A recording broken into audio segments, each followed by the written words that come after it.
ఎన్నాళ్ళైంది నేను చూసి బాగుంటావా? ఏం పని పట్టినా బాబా? ఏం పని చేయలేనమ్మా నేను. ఏం బే వయసు భయంగా యాడ్ చేద్దామమ్మా, బెడ్లు చేస్తాను చూసుకో అంటే అంతే నేను. సరేలే, 3 రోజులు పెళ్లి బాగా జరగాలి కాబట్టి. సరేలే. ఎక్కడమ్మా నీ కూతురు? అవునా? నీ కొడుకేడమ్మా? అయ్యో రెడీ అవుతున్నాడమ్మా. అవునా? ఆయన పెట్టి ఏదైనా పనో పంట చేస్తాడు, పెట్టి సాక్కుంటారు లేదు వదినా. నీ మొగ్గం అయ్యా, దుబాయ్ లో డ్యూటీ నా బిడ్డ 70,000 శాలరీ. 70,000 ఇస్తాడారా? ఏమనుకుంటున్నా? 70,000 అంటే ఏం పని వదినా? చింతామణి గురుగోళం దగ్గర గురుబాబు దగ్గర వచ్చే పోయేలకు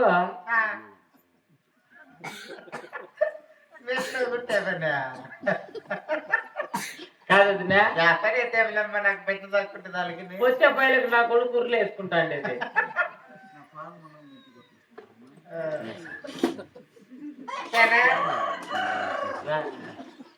సరే వదినా, అలాగే నా బిడ్డ 7 లోకాలు తిరిగిన తల్లుడు దొరకడమే.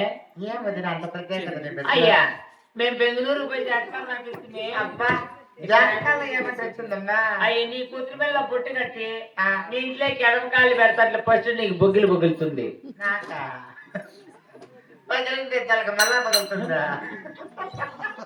శాస్త్రం అట్లా వచ్చింది లేదు వస్తావా వదినా?